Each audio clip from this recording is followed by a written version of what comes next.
Hi, Uma from Uma Parimelam YouTube channel. Ganesh festival అయిపోయింది. ఇప్పుడు మనం ఎదురు చూసేది దసరా నవరాత్రుల కోసం. సో గణేష్ ఫెస్టివల్ నా అనుభవాలు మీతో పంచుకోవాలని ఈ వీడియో చేస్తున్నాను. Before that please like, share and subscribe Uma పరిమళం ఛానల్. మీ గణేష్ పండక్కి వినాయక చవితికి మేము వైజాగ్లో ఉన్నాం.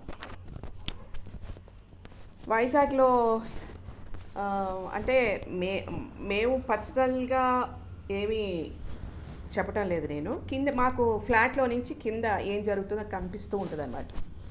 సో వాళ్ళంతా ఏంటంటే ఇంటికి ఇంత డబ్బని వేసుకొని బాగా పెట్టుకున్నారు. 9 రోజులు బాగా వైభవంగానే చేశారు. సర్ప్రైజింగ్లీ మైక్ చాలా తక్కువ పెట్టుకున్నారు. ఎవరికి డిస్టర్బెన్స్ లేదు, హాయిగా ఉంది. బాల్కనీలో కూర్చొని నేను పాటలు అది వింటుండేదాన్ని. ఉదయం ఉదయం గణేశుడు స్తోత్రంతో మొదలుపెట్టేవారు. అన్ని గణేష్ పాటలు ఏమున్నాయో అవన్నీ రికార్డ్స్ ప్లే చేసుకునేవారు. రాముడు వచ్చేవాడు, పూజ అయిపోయేది. మళ్ళీ సాయంత్రం మళ్ళీ శుక్లాంబరధరం విష్ణు అని చెప్పి మొదలుపెట్టి మళ్ళీ పాటలన్నీ మళ్ళీ వేసుకునేవారు. ఇక 6:30 నుంచి ఇంకా అంటావా నువ్వు అంటావా మామ అని మొదలుపెట్టేవారు. ఆ పాటలే కాదు, దుబుక్ మన డాన్సులు ఇవన్నీ నవ్వు వస్తుండేది. ఇప్పుడు ఈ మధ్యకాలంలో మన చాగంటి గారు కూడా చాలా వాపోయారు. ఆయన చాలా సంతోషపడిపోయారు. అమ్మో, ప్రజల్లో భక్తి పెరిగిపోయింది, వెల్లువై పొంగి ప్రవహిస్తుంది అని చెప్పి చాలా ఎక్సైట్ అయ్యారు ఆయన. పాపం ఆయన ప్రత్యేకంగా వీడియో చేశారు. ఏమిటండి ఉన్నట్టుండి ఆ ఊరేగింపులో తాగకూడనివన్నీ తాగి, చేయకూడనివన్నీ చేసి రక్తం వచ్చేటట్టు కొట్టేసుకున్నారని చెప్పి ఆయన చాలా బాధపడ్డాడు పాపం. అంటే మన పండగలు ప్రకృతి అల్లా వికృతి. అసలు ప్రకృతిలో ఈ వినాయక చవితి నేను అనుకోవటం, వాళ్ళు చెరువు మట్టితో వినాయకుడిని చేసి మళ్ళీ చెరువులో కలిపేసేవారు పూర్వకాలంలో. అంటే చెరువులు ఏమీ పొల్యూట్ అయ్యేవి కావు.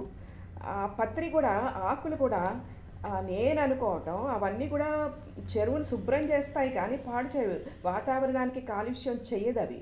ఆ వస్తువులనే వాళ్ళు పత్రిగా పూజించేవారు. అంటే అప్పుడు ఏంటంటే గురుకులాలే స్కూల్స్, వేరే స్కూల్స్ అంటూ లేదు. అందరూ వెళ్ళేవారు కాదు ఆ గురుకులంలో. వెళ్ళని వాళ్ళకి మరి కొంచెం ఎలా చెప్పాలి.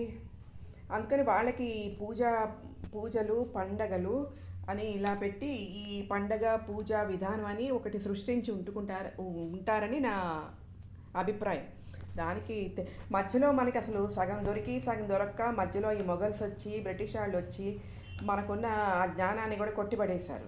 సో మనకి ఏంటంటే తల అక్కడ ఉండిపోయింది, ఒక చిన్న తోకే దొరికింది మనకి. ఆ తోకను పట్టుకుని మనం ఏదో మనకి ఇష్టమైనట్టుగా మనం మార్చుకుంటూ వెళ్ళిపోతున్నాం. సరే, అక్కడ బాగానే జరిగింది వైజాగ్లో. పెద్దగా డిస్టర్బెన్స్లు అవి ఏమీ లేవు. ఇక్కడికి వచ్చేస్తాం both the states we live. ఇక్కడ కూడా చాలా అమ్మో ప్రజల్లో ఎంత మార్పు వచ్చేసింది అనుకున్నాను నేను.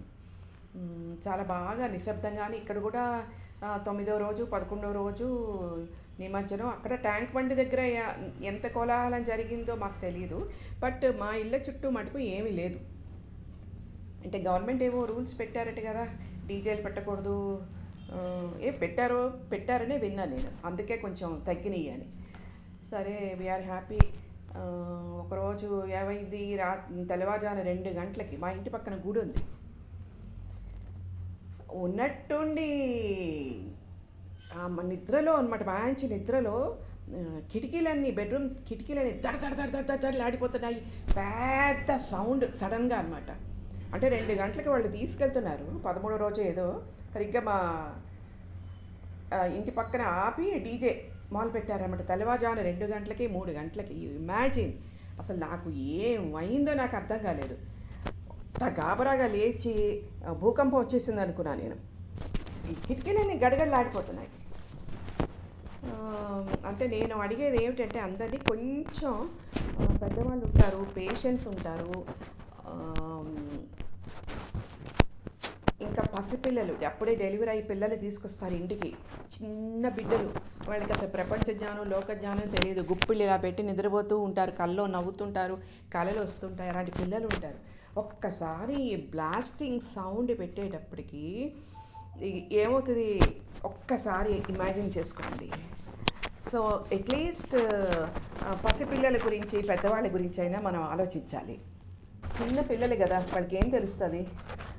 మాయమర్మమెరుగరులే మాట మంచి తెలియదులే మాటి మాటి కేందులకు మధురముగా నవ్వునులే కలలోపల కలలేవో కని నవ్వును కాబోలును కళ్ళు తెరచి కలయేదని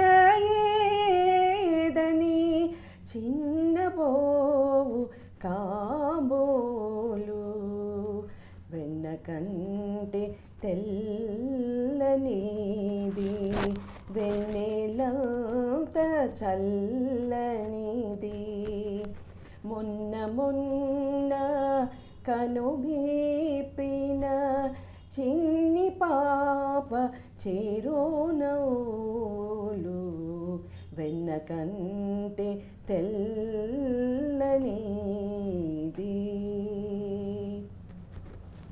సో ఐ రిక్వెస్ట్, కొంచెం ఆలోచించండి ఆ పేషెంట్స్ గురించి, పెద్దవాళ్ళ గురించి, పసిబిడ్డల గురించి ఆలోచించి వచ్చే నవరాత్రుల్లోనైనా పెద్దగా సౌండ్స్ పెట్టుకోకండి. డీజేలు పెట్టుకోండి, కావాలంటే మీరు ఎంజాయ్ చేయండి, కాదంటలేదు. కానీ కొంచెం వీళ్ళ గురించి కూడా ఆలోచించి, మా కిందనే పెద్దవాళ్ళు ఉన్నారు 80+, వాళ్ళకి ఆస్తమా పేషెంట్స్, రకరకాలుగా ఉంటాయి ప్రాబ్లమ్స్. వాళ్ళకి ఎలా ఉంటుంది ఒక్కసారి ఆలోచించి ఈ దేవీ నవరాత్రుల్లో కొంచెం సౌండ్ తగ్గించుకొని, డీజే, ముఖ్యంగా ఈ డీజే స్పీకర్స్, వాటిని కొద్దిగా మనం కంట్రోల్ చేసుకుంటే బాగుంటుందని మీ ఇష్టం. బాయ్.